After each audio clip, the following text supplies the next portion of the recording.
Երաժշտության մեջ գոյություն չունեն պարզ կամ բարդ ժանրեր։ Բնականաբար ամեն ինչ կախված է կոմպոզիտորի հմտությունից, նրա վարպետությունից։ Սակայն այդ վարպետությունն ինքը ձեռքբերովի է եւ ձեռք է բերվում շարունակական փորձի եւ ինչ խոսք նաեւ կրթության արդյունքում։ Կոմպոզիտորի, որում ցանկացած կոմպոզիտորի երաժշտական կրթության կարևոր մասն է կազմում մեկ երաժշտական ժանր։ Այդ ժանրը ֆուգան է։ Ահա այդ երաժշտական ժանրին ֆուգային նվիրված կլինեն այս հաղորդաշարի վերջին երկու հաղորդումները։ Ֆուգան գրեթե բոլոր մեզ հայտնի դասական կոմպոզիտորների կրթության եւ ձևավորման մեջ կարևորագույն դերերից մեկն է խաղացել։ Եվ կարելի է անգամ ասել, որ այն պահից սկսած, երբ կոմպոզիտորները դադարեն գրել ֆուգաներ, կվերանա նաև կոմպոզիտորական արվեստը այն ձևով, ինչպես մենք գիտենք այն այսօր։ Ես իհարկե շարունակաբար այսօր կփորձեմ խոսել դրա մասին, թե ինչ կարևորություն ունի ֆուգան եւ ինչու է այդքան շեշտադրված հենց ֆուգա գրելու հմտությունը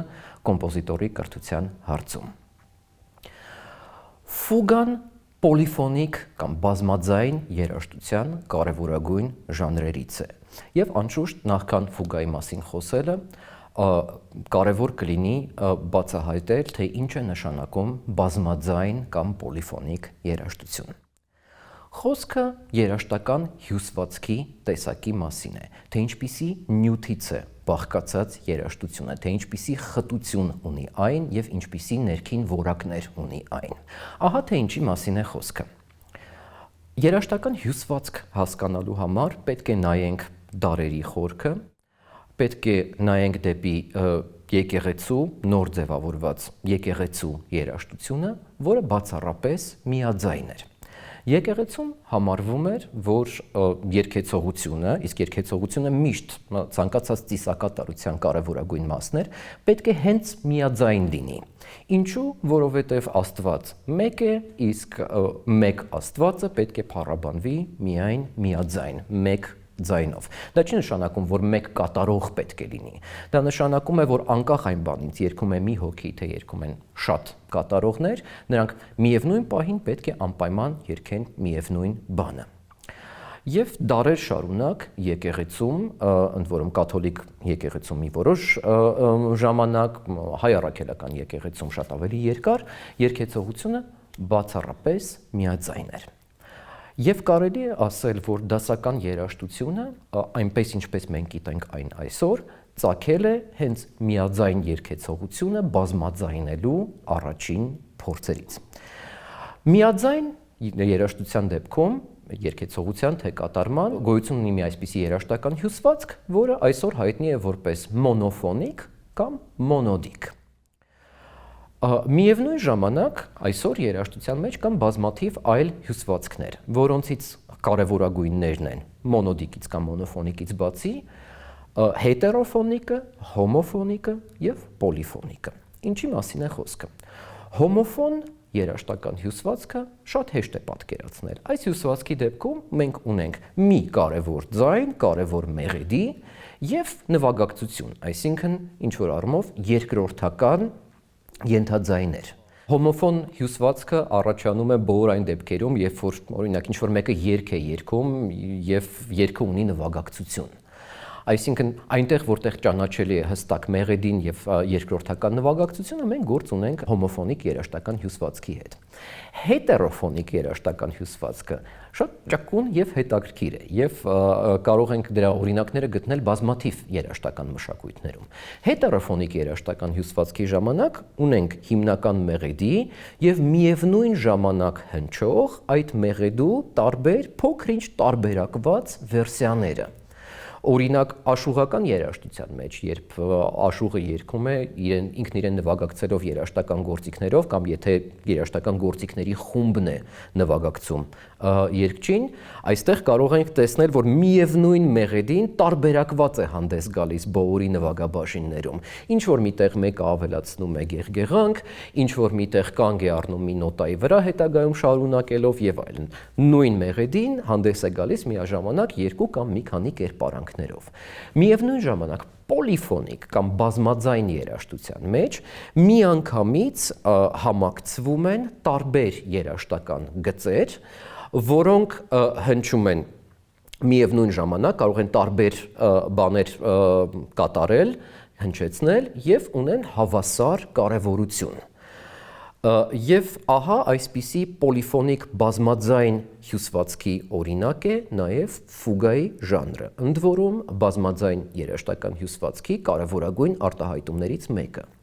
Այստեղ ես կուզենայի շեշտել նաև ձայն բառը կամ հասկացությունը։ Իհարկե ձայնը միշտ զուգորդվում է մարդու ձայնի հետ, բայց բազմաձայն կամ պոլիֆոնիկ երաժշտության մեջ ձայն ասելիս պարտադիր չէ, որ մարդու ձայն նկատի ունենանք։ Նկատի ունենք առանձին վերցրած մեղեդային գիծ, որը կարող է վերարտադրվել ինչպես մարդու ձայնով, այնպես էլ որևէ երաժշտական գործիքով։ Օրինակ, եթե եռաձայն ստեղծագործությունը փողային գործիքներով կատարելու համար մեզ համար անհրաժեշտ կլինեն անպայման 3 փողային գործիքներ, որովհետև յուրաքանչյուրը տվյալ պահին կարող է նվագել միայն 1 նոտա, վերարտադրել միայն 1 հնչյուն, ապա օրինակ ստեղնաշարային գործիքների դեպքում այդ նախապայմանը պարտադիր չէ եւ եռաձայն, քառաձայն, ինչ որ դեպքում նաեւ հանգաձայն կամ վեցաձայն ստեղծագործությունները կարող են կատարվել միևնույն 1 կատարողի կողմից։ Այսինքն նույն կատարողը միաժամանակ նվագում է մի քանի մեղեդային գիծ։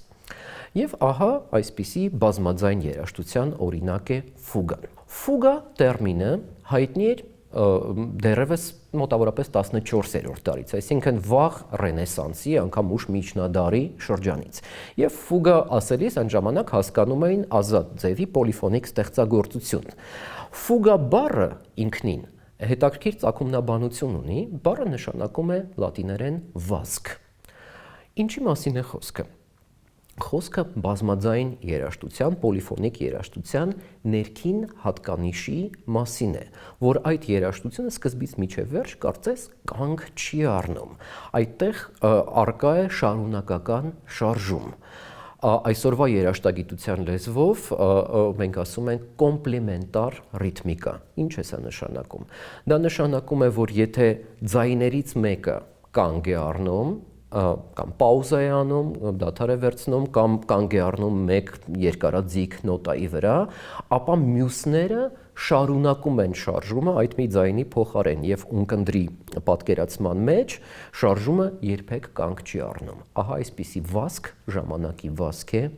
ֆուգան։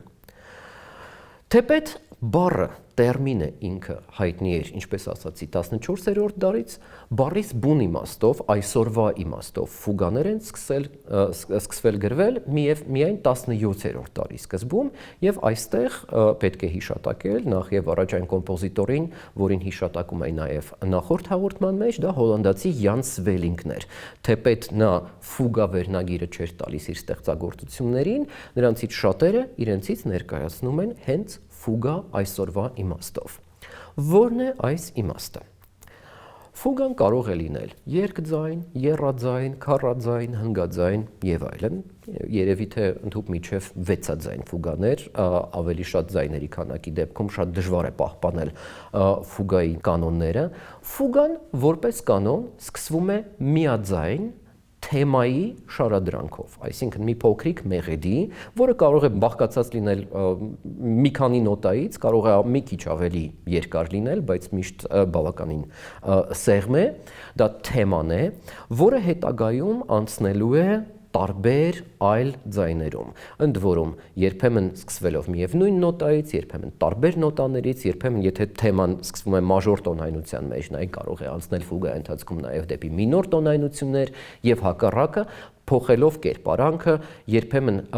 թեմայի անցումները կարող են լինել հետադարձ, այսինքն սկզբից վերջից դեպի սկիզբ, երբեմն կարող են լինել շրջված, այսինքն այնտեղ որտեղ ի սկզբանե թեման գնում է դեպի վերև, այն ուրեմն նոր շարադրանքում գնալու է դեպի ներքև եւ այլն։ Տարբեր ձևափոխումներով, բայց այդ թեման դա կարծես մի սաղմն է, մի բջիջն է, որի վրա կառուցվում է ֆուգայի շինությունը։ Թեման պետք է լինի հիշվող եւ պետք է պարունակի մի որևէ կորիզ, որը ունկնդրին թույլ կտա յուրաքանչյուր անգամ, երբ այդ թեմայի անցումները տեղի ունենան, ճանաչելու այն։ Այսինքն նաեւ այսպիսի պայման կա, որ թեման լինի ճանաչելի։ Ֆուգայում հենց թեման ավարտվեց ձայներից մեկում, այն մտնում է մեկ այլ ձայնում, հետո երրորդ ձայնում, հետո չորրորդ ձայնում, եթե կախված է իհարկե ձայների քանակից։ Եվ հենց ամփոփվում են թեմայի անցումները տարբեր ձայներում, ամփոփվում է նաև ֆուգայի առաջին բաժինը, որը կոչվում է էքսպոզիցիա կամ ցուցադրում։ Այսինքն թեման ցուցադրվել է, անցումներ է ունեցել բոլոր ձայներում։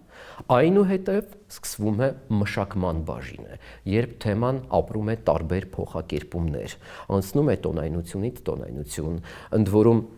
թեմաների անցումների արանքում կարող են լինել տարբեր էպիզոդներ, որտեղ թեման արկա չէ կամ արկա է միայն մասամբ, կամ արկա են այդ թեմայից փոքրիկ հատվածներ, փոքրիկ ելևէջներ։ Զարգացումը աստիճանաբար բերում է ավարտական սեկցիային, ամփոփմանը, որը կարող ենք անվանել ռեպրիզա, կրկնողություն, բայց իրականում սա ռեպրիզա չէ, սա կրկնողություն չէ,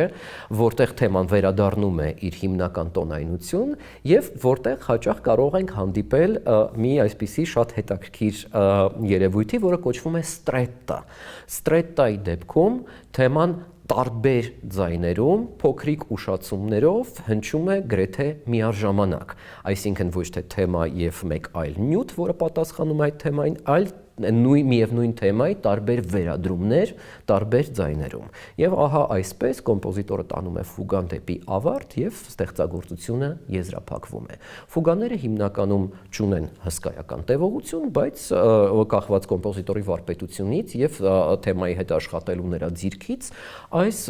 տևողությունը կարող է զգալի սահմաններում տատանվել։ Ահա այսպիսինն է ֆուգան եւ բնականաբար իմ այս ներկայացնելուց արդեն իսկ պարզ է, որ ժանրը ունի բավականին հստակ սահմաններ, այսինքն բավականին հստակ է, թե ինչը կարելի է համարել ֆուգա, ինչը ոչ, եւ այդ առումով շատ կարեւոր է կոմպոզիտորին այս խիստ սահմանների մեջ դնելով պարզել, թե որքանով է նրա վարպետությունը ցույց տալիս այս պայմանականությունները հաշվի առնելով կերտել յուրօրինակ, բարձրարժեք երաժշտական ստեղծագործություն։ Ուստի պատահական չէ, որ այսօրվա երաժշտական կրթության մեջ էլ ֆուգան օգտագործվում է որպես ինստրուկցիոնալ կարևորագույն նյութերից մեկը։ Ֆուգա բառը ասոցացված է բազմաթիվ կոմպոզիտորների հետ եւ իհարկե շատ ավելի քիչ են օրինակներ, երբ կոմպոզիտորը առհասարակ երբևէ ֆուգա չի գրել, քան ֆուգա գրող կոմպոզիտորները, բայց միևնույն ժամանակ կա մի կոմպոզիտոր, որը կարծես համարվում է անզուգական վարպետ այդ ժանրի ստեղծման մեջ, որը գրել է բազմաթիվ հարյուրավոր, եթե ոչ հազարավոր տարբեր ֆուգաներ կամ որի տարբեր ստեղծագործություններում կան գոնե ֆուգայի նման հատվածներ, դա անշուշտ գերմանացի Յոհան Սեբաստիան Բախն է։ Ուստի ֆուգային նվիրված առաջին հաղորդումը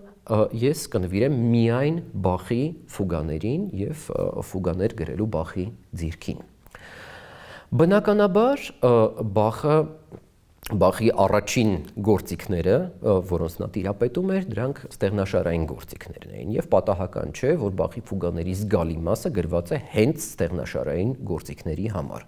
Այստեղ իհարկե կարևորագույն դերերից ունեն նաեւ երգեհոնային ֆուգաները։ Եվ կարելի է ասել, որ երգեհոն գործիքը ինքնին կարծես ստեղծված է ֆուգաներ կատարելու համար։ Ահա թե ինչու։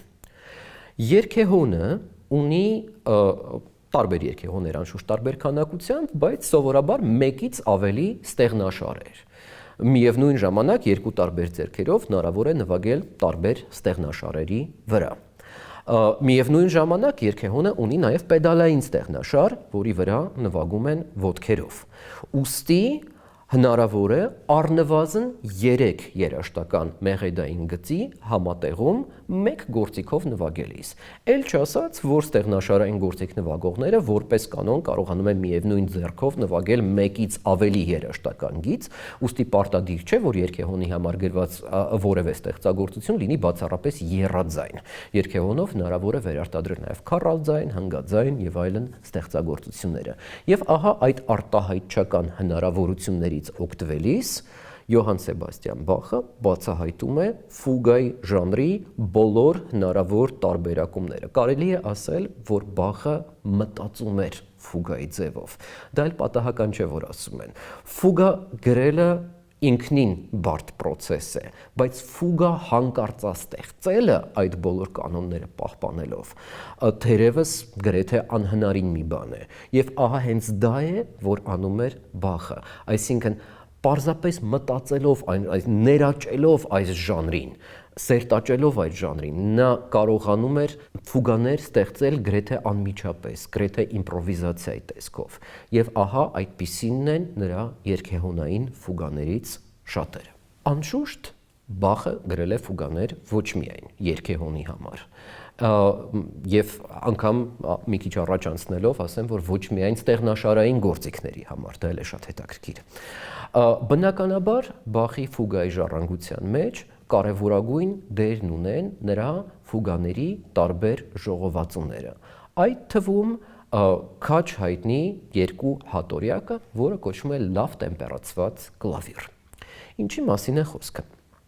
Բախի ժամանակներում ելնելով այն ժամանակ ընդունված լարվածքի, երաժշտական գործիքների լարվածքի առանձնահատկություններից, ոչ բոլոր տոնայնություններն էին, որ համարվում էին կիրառելի։ Այսինքն որոշ տոնայնություններ օգտագործելու դեպքում առաջանում էին տարբեր դիսոնանսներ եւ նրանք համարվում էին ոչ այդքան լավ կիրառելի երաժշտություն ստեղծելու համար։ Բախի ժամանակ գիտական միտքը եւ երաժշտական միտքը միավորվելով իրար ստեղծել են այսպես կոչված լավ կամ հավասարաչափ տեմպերացիա եւ այդ լարվածքի որոշակի փոփոխությունների շնորհիվ հնարավորություն ստացան կոմպոզիտորները ազատ ստեղծագործելու ցանկացած տոնայնության մեջ։ Եվ առաջին ստեղծագործությունը, որը ապացուցում էր հենց այդ հնարավորությունը, Բախի լավ տեմպերացված կլավիրներ, այդ երկհատորյակը, որը բաղկացած էր յուրաքանչյուրը 24-ական պրելյուդ եւ ֆուգայից, այսինքն առաջաբան եւ հիմնական պոլիֆոնիկ ստեղծագործություն ֆուգայից։ Իհարկե Բախի այս ստեղծագործությունը ուներ բոլորովին այլ նպատակ, քան իր պոլիֆոնիկ վարպետությունը ցուցադրելը, որ արդեն իսկ ցուցադրված էր նրա բազմաթիվ այլ ստեղծագործություններում։ Պատահական չէ, որ նորովի նոր մտածելակերպ ստեղծելու համար Բախը ընտրում էր իրեն առավելապես հարմար երաժշտական ժանրը, որտեղ նա առավելապես լավ էր զգում իրեն, եւ այդ ժանրը հենց ֆուգան էր։ Բախի ֆուգաները աչքի են ընկնում ձևի անկրկնելիությամբ, այսինքն անկախ այն բանից, որ ֆուգան ունի բավականին հստակ ձև, այդ հստակ ձևի ներսում Բախը կարողացել է յուրաքանչյուր ֆուգան կառուցել յուրովի։ Ինչ որ ֆուգաներ, օրինակ, կրկնակի ֆուգաներ են, այսինքն բաղկացած են ոչ թե մեկ թեմայից, ունեն ոչ միայն մեկ թեմա, այլ երկու թեմա։ Ընդ որում այդ երկու թեմաները կարող են հանդես գալ գրեթե միանգամից, որոշ այլ դեպքերում դրանք հանդես են գալիս շարունակաբար մեկը մյուսի հետևից եւ հետո միայն սերտաճում են իրար, այսինքն տվյալ ֆուգաները ունեն կրկնակի էքսպոզիցիաներ, երկու թեմա սկզբից տեղի ունենում մեկ թեմայի էքսպոզիցիա, այնուհետև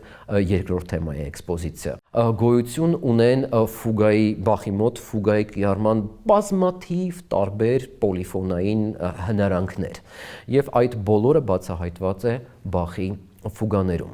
Երբեմն ֆուգաների թեմաները ունենում են սիմվոլիկ նշանակություն։ Օրինակ, լավ տեմպերացված կլավիրի առաջին հատորի դո դիեզ մինոր ֆուգան, որի առաջին թեման բաղկացած է միայն 4 նոտայից, այդ թեման իրենից ներկայացնում է այսպես կոչված խաչի մոտիվ, որը շատ սիմվոլիկ նշանակություն ուներ Բախի համար եւ հետագա երաժշտության մեջ նույնպես օգտագործում է։ Ինչ է նշանակում խաչի մոտիվ։ Խաչի մոտիվը հիմնականում բաղկացած է 4 նոտայից, ճիշտ այնպես ինչպես խաչի 4 կողմերն են, եւ կառուցված են մի այսպիսի անտեսանելի առանցքի շուրջ, նրանք սիմետրիկ են այս առանցքի շուրջ։ Երկու նոտաներ ընկնում են այդ առանցքից վերև, երկու նոտաներ ընկնում են այդ առանցքից ներքև եւ կարծես խաչը իր 4 եզրերով վերարտադրված է երաժշտական մոտիվի մեջ։ Եվ բնականաբար հենց կոմպոզիտորը օգտագործում է խաչի մոտիվ, մենք ենթադրում ենք, որ այս ստեղծագործությունը ունի որոշակի էմոցիոնալ աուրա, օրինակ կարող է խոսել տառապանքի մասին, լինի դա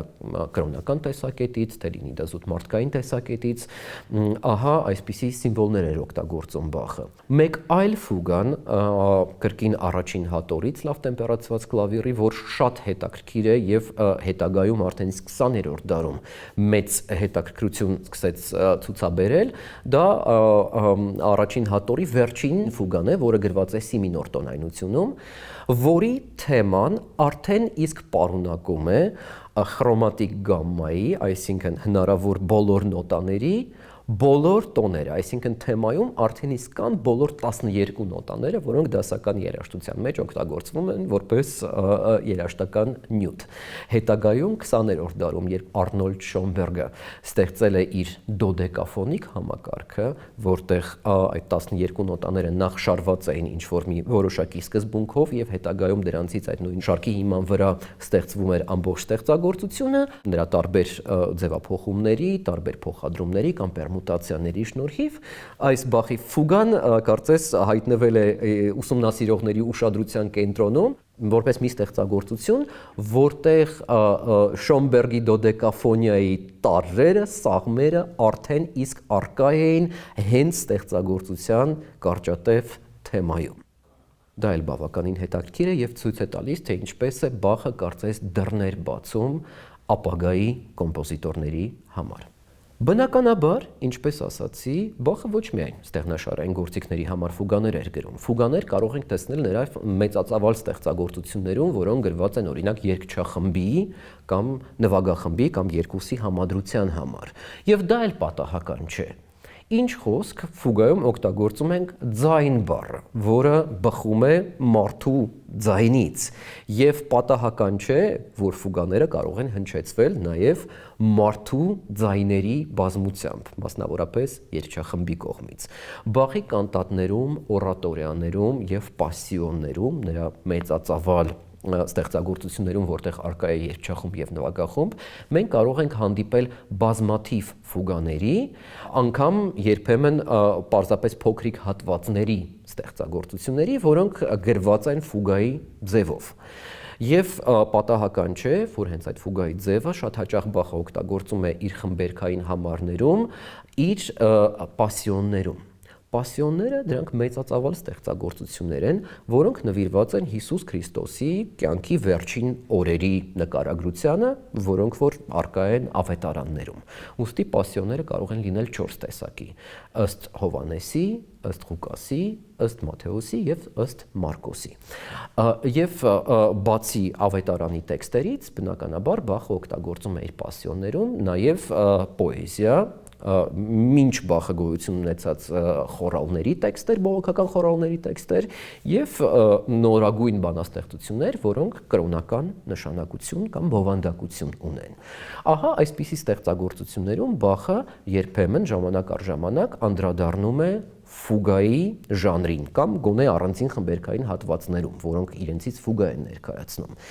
Ինչ է անում Բախը կամ ինչի համար է Բախը օգտագործում ֆուգան տվյալ դեպքում։ Որպես մի հավելյալ հետաքրքիր արտահայտչամիջոց։ Երգչախումբը պասիոններում ինչ է ներկայացնում, կամ հավատացյալների համայնք, այդ դեպքում նրանք պետք է երգեն քիչ թե շատ միևնույն ռիթմով, որովհետև փոխադարձ համաձայնում են ինչ-որ հարցերի շուրջ, դրա համար գոյություն ունեն խորալներ, բայց երգչախումբը կարող է նաև նկարագրել իրադարձությունների ականատեսներին, օրինակ խաչի դիմաց հավաքված ամբոխը, օրինակ, կամ մարդիկ, ովքեր պահանջում են խաչելություն եւ այլն։ Այդ դեպքում երգչախմբում գոյություն ունի բազմաձայնություն, անհամաձայնություն ինչ-որ հարցերի շուրջ, կամ Բախը նկարագրում է երաժշտությամբ ամբոխի առանձին փոքրիկ ճիչերը։ Եվ այդ ժամանակ ֆուգան իհարկե չափազանց օգտակար է լինում Բախին որպես ժանր, ֆուգային տիրապետելը, որովհետև հենց ֆուգայի շնորհիվ է, որ Բախը կարողանում է իր պասիոններում նկարագրել հենց այդպիսի տեսարաններ, որոնք սովետական երաժշտագիտության լեզվով կարելի էր անվանել զանգվածային տեսարաններ։ Այսպիսի տեսարանների համար ֆուգայի ժանրը Բախի մոտ կարծես դառնում է անփոխարինելի։ Եթե նվագախմբի կամ գործիքային տարբեր խմբի կամ ստեղնաշարային գործիքի համար ֆուգաները, դա բավականին սովորական եւ ընդունված երևույթ է, ապա շատ ավելի բարդ է գրել ֆուգաներ այնպիսի գործիքների համար, որոնք հաճախ չեն ենթադրում բազմաձայն կատարում։ Եթե փողային գործիքների դեպքում դա առհասարակ անհնարին է, մի քանի փողային գործիք պետք է համադրվի ֆուգա կատարելու համար, ապա լարային գործիքների դեպքում դա գոնե մարգինալ առումով, իմաստով դեռևս հնարավոր է։ Եվ ահա անսպար վարպետության պաշարներ կարծես ունեցող Բախը կարողանում է իրագործել նաև այդ նպատակը,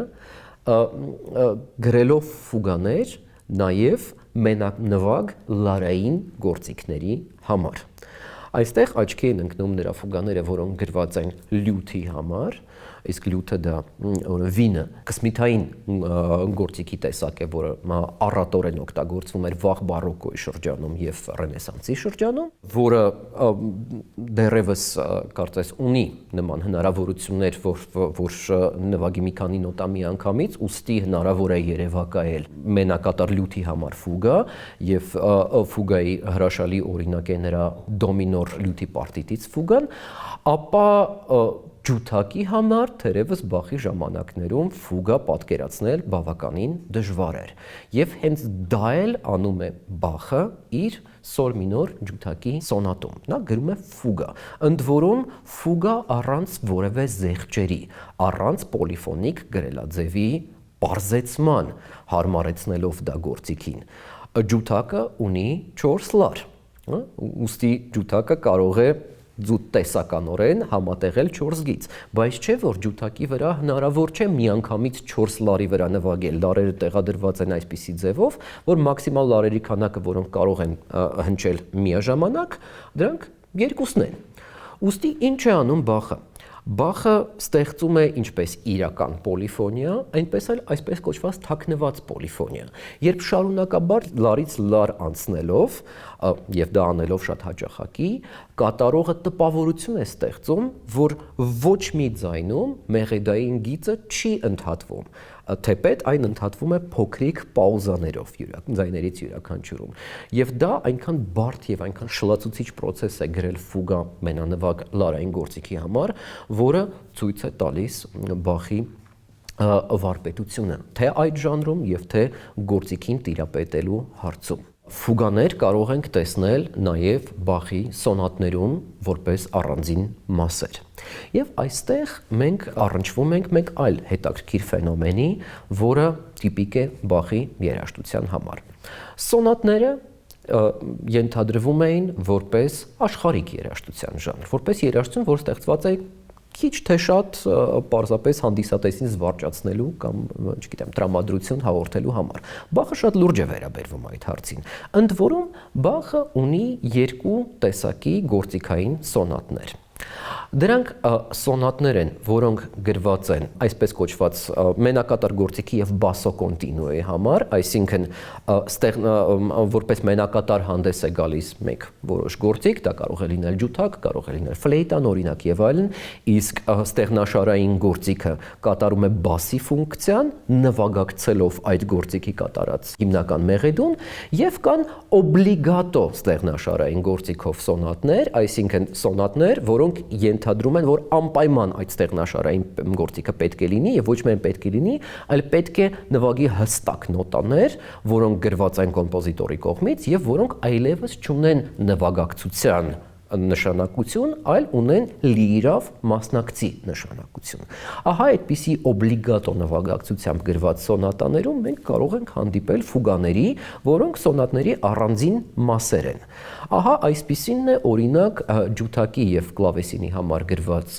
դոմինոր սոնատի 2-րդ մասը, որը իրենից ներկայացնում է ֆուգան, ընդ որում եռաձայն ֆուգան, այս ֆուգայի ձայներից մեկը հնչում է ջութակի մոտ, երկրորդ ձայնը դա կլավեսինահարի աջ ձեռքն է եւ երրորդ ձայնը ձախ ձեռքն է եւ ահա այսպիսի կառուցվածք է մնում ֆուգայի սկզբից մինչեւ վերջ։ Ընդ որում կա մեկ այլ շատ հետաքրքիր մանրամասն, որը անպայման կցանկանայի շեշտել։ Բարոկկո շրջանում, երբ ստեղծագործում էր Բախը, շատ առումներով գործիքավորումը դեռևս ամբողջությամբ հստակեցված չէր եւ բազմաթիվ էին այն դեպքերը, երբ մի որոշակի գործիքի համար գրված ստեղծագործությունը կարող էր կատարվել նաեւ այլ գործիքներով եւ ազատորեն փոխադրվել տարբեր գործիքների համար։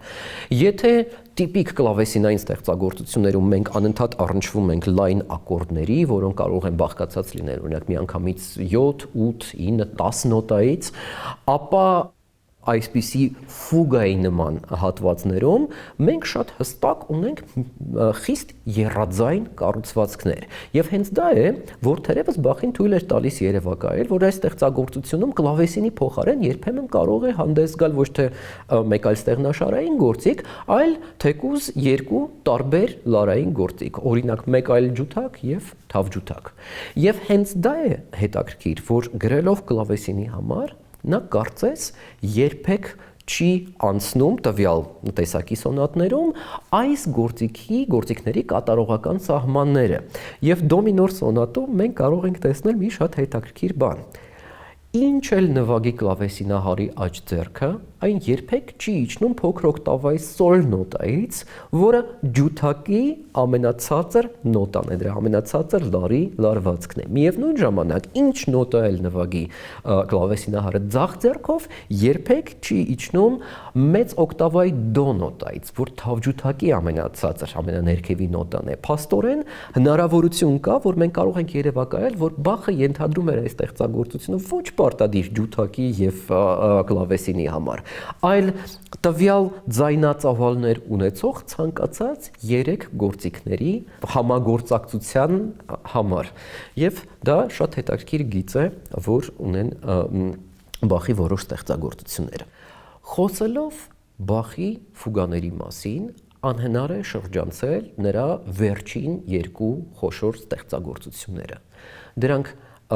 երաժշտական ընծան են եւ ֆուգայի արվեստը։ Դրանք տարբեր պոլիֆոնիկ ստեղծագործությունների ժողովածուներ են եւ այդ պոլիֆոնիկ ձևերի մեջ կարեւորագույն դերն է խաղում ֆուգան։ Թեպետ նա տարբեր անվանումներ է տալիս առանձին մասերի, դա կարող է լինել կոնտրապունկտուս, կարող է լինել ռիչերկար եւ այլ դրանք այլ երաժշտական ձևեր են, որոնք նման են ֆուգային, շատ հաճախ առնչվում են ֆուգային եւ որոնք շատերի կարծիքով եւ երաժշտագետների եւ պարզապես երաժշտություն սիրողների Բախի կարեւորագույն եւ անգերազանցելի ավանդն են այս ժանրում եւ այդ 2 ստեղծագործությունները ունեն շատ հետաքրքիր պատմություն։ Նախ երաժշտական ընծան, ինչու է կոչվում այսպես։ Գրված էր Բախի կյանքի ամենավերջին շրջանում, երբ Բախը աստիճանաբար կորցնում էր իր տեսողությունը։ Բախի որդիներից մեկը, Կարլ Ֆիլիպ Էմանուել Բախը, այդ ժամանակ ծառայում էր Պրուսիայի թագավոր Ֆրիդրիխ II-ի արքունիքում որպես պալատական երաժիշտ։ Եվ բնականաբար Կարլ Ֆիլիպ Էմանուելի շնորհիվ թագավորը նույնպես տեղյակ էր, որ իր պալատական երաժիշտի հայրը մեծ կոմպոզիտոր է։ Եվ հրավիրելով նրան իր մոտ, առաջարկում է նրան մի ստեղծագործություն գրել իր իսկ տված երաժշտական թեմայով։ Ենթադրվում էր, որ Բախը կգրի մեկ ֆուգա, բայց Բախը գրում է այդ միևնույն թեմայի տարբեր բոլոր հնարավոր ձևափոխումներով դրա հիման վրա մի մեծ ստեղծագործությունների ժողովածու։ Ընդ որում մի քանի հետաքրքիր դետալ կա այս պատմության մեջ։ Առաջինը, որ դեռևս չեն մարել բանավեճերը այն մասին, թե ով է իրականում գրել այդ թեման։ Արդյոք դա հենց Ֆրիդրիխ թագավորն է, որ ստեղծել է այդ թեման, թե նույն Կարլ Ֆիլիպ Էմանուել Բախը հատուկ գրել է շատ բարդ թեմա, որպեսզի առաջարկեն այդ թեման իր հորը, թե մեկ այլ հեղինակի թեման է։ Այդ առումով ամենակարևոր, ամենացտապ ձայնը կարծես Պիեր Բուլեզինն էր, երբ իր հոդվածներից մեկում նա ասել է, որ վեճերը շարունակ գնում են, բայց բոլորը մոռանում են, որ երաժշտական ընծան գրել է ոչ թե Ֆրիդրիխը, այլ Բախը։ Մեկ այլ կարևոր հատկություն, որ այս ստեղծագործությունը հիրավի համարվում է դաշնամուրային երաժշտության առաջին կարևորագույն ստեղծագործություն։ Ինչի մասին է խոսքը։ Թեման առաջարկելով հանդերձ, Ֆրիդրիխը նաև ցույց է տվել Բախին մի նոր գործիք՝ դաշնամուրը։ Իհարկե դա այսօրվա դաշնամուրը չէր, դա դաշնամուրի ուրեմն հին նախատիպերից մեկն էր, որը հնչում էր հնչողությամբ շատ մոտ էր կլավեսինին, բայց հատկապես հետաքրքիր է, որ Բախը իր կյանքի վերջում տեսել է դաշնամուրը եւ ստեղծել է այսպիսի ստեղծագործություն, որ հնարավոր լինի նվագել հենց դաշնամուրով։ Ինչով է սա շատ կարևոր։ Մի բանով, որ Բախը իր կատարողական պրակտիկայում եւ դրան կան վկայություններ եւ որպես կոմպոզիտոր միշտ կարծես փնտրում էր այսպիսի հնչողություն, որը լինի հնարավորինս արտահայտիչ, որտեղ հնարավոր լինեն դինամիկայի տարբեր տատանումները, որտեղ մեղեդին կարող էր հնչել որպես վոկալ մեղեդի, որպես երգի մեղեդի, այլ ոչ թե որպես օրինակ կլավեսինի առանձին նոտաների շարք։ Եվ դաշնամուրը կարծես մեծ հույսեր կարող էր տալ կոմպոզիտորին, թեպետ Բախը իրականում չհավանեց այս գործիքը, որ տեսավ Ֆրիդրիխի մոտ, բայց հետագայում այս հնարավորությունը դաշնամուրի նոր մոդելները արդեն ունեին նվագել ավելի լեգատո, նվագել ավելի միացնելով նոտաները իրար եւ ավելի արտահայտիչ։ Եվ պատահական չէ, որ վերջին ստեղծագործություններից մեկը կարծես բացում է դաշնամուրային երաժշտության փառահեղ պատմությունը։ Ստեղծագործությունը շատերի կողմից համարվում է առեղծվածային, նախ իհարկե Բախի օգտագործած շլացուցիչ պոլիֆոնիկ մեթոդների շնորհիվ եւ իհարկե իր պատմության շնորհիվ։ Ուստի պատահական չէ, որ տարբեր ժամանակաշրջաններում տարբեր կոմպոզիտորներ շարունակաբար անդրադառնում էին ֆուգայի արվեստին, փորձում էին Բախի բազմաձայնությանը միահյուսել նաև իրենց ձայնը։ Եվ բացառություն չէր մի կոմպոզիտոր 20-րդ դարում, որը պոլիֆոնիկ երաժշտության խոշորագույն մասնագետներից էր, դա ավստրիացի Անտոն ֆոն Վեբերնն էր, որը անշուշտ հայտնի է որպես դոդեկաֆոնիկ երաժշտության հեղինակ, անգամ մի ամբողջ հետպատերազմյան սերունդ է նրա շնորհիվ անվանվել հետվեբերնյան սերունդ, որը շատ հետաքրքրված էր երաժշտության մեջ տեխնիկայով, սիմետրիաներով եւ տարբեր այլ հատկանիշներով, որոնք կարծես քիչ թե շատ մոռացված էին միջնադարի կամ ուժ բարոկկոյի, իդեմս Բախի երաժշտությունից հետո, եւ պատահական չէ, որ Վեբերնը անդրադառնում է երաժշտական ընծայի եւ դրա բարդագույն համարներից մեկի, վեցաձայն Ռիչեր-կարի գործիքավորումն է անում մեծ սիմֆոնիկ նվագախմբի համար։ Պատահական չէ, որ հիշատակում եմ այս տերմինը Ռիչեր-կար։ Բախի դեպքում դա ֆուգայի հոմանիշն է, Ռիչեր-կար նշանակում է փնտրտուք, այսինքն փնտրելու արդյունքում գրված երաժշտություն։ Ռիչեր-կարները որպես կանոն ունեն ֆուգայի կառուցվածք, բայց ինչ-ինչ առումով ավելի ազատ են, քան ֆուգաները, տվյալ դեպքում Ռիչեր-կար անվանումը Բախի համար շատ սիմվոլիկ նշանակություն ունի, որովհետև Ռիչեր-կար բառը ինքը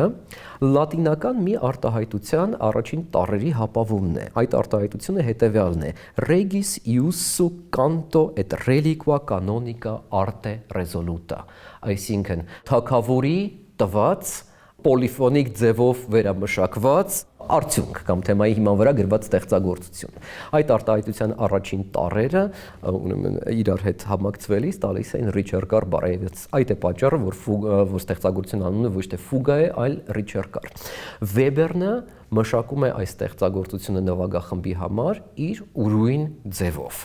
Եվ այս ուրույն ձևը ենթադրում է մեկ այլ երևույթ, որ երաժշտության մեջ հայտնի է որպես Klang, Farben, Melody կամ տեմբրային մեղեդի։ Ինչի մասին է խոսքը։ Այս տեխնիկան շատ էր օգտագործված նոր վիենական դպրոցի ստեղծագործություններում, դա 1920-ական թվականներից ի վեր։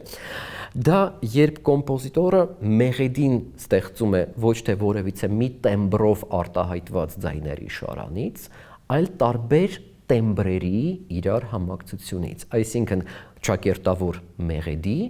որտեղ ոչ թե յուրաքանչյուր նոտան ունի տարբեր ձայնաբարձրություն, այլ որտեղ յուրաքանչյուր նոտան կամ փոքրիկ մի ֆրազը, փոքրիկ մի բաղկացուցիչը ունի տարբեր տեմբր։ Օրինակ 3 նոտան լսում ենք ջութակի տեմբրով, այնուհետև 2 նոտա կլարնետի տեմբրով, այնուհետև 3 նոտա գալարափողի տեմբրով եւ այս ճակերտավոր մեղեդին գոյանում է տարբեր տեմբրերի համակցությունից։ Ահա այսպիսի ձևով է Վեբերնը մշակել Բախի Ռիչեր-կարը նվագախմբի համար, որտեղ Բախի երաժշտության պոլիֆոնիկ բարդություններին կցված է նաև հենց Վեբերնի երաժշտության մտածողության բարդությունը։ Ի վերջո, Բախի վերջին ստեղծագործությունը թե ֆուգայի ժանրում, թե առհասարակ վերջին ստեղծագործությունը, որը կոչվում է ֆուգայի արվեստ, երաժշտական ընծայի նման նույնպես հիմնված է այս անգամ Բախի ստեղծած մեկ թեմայի, որպես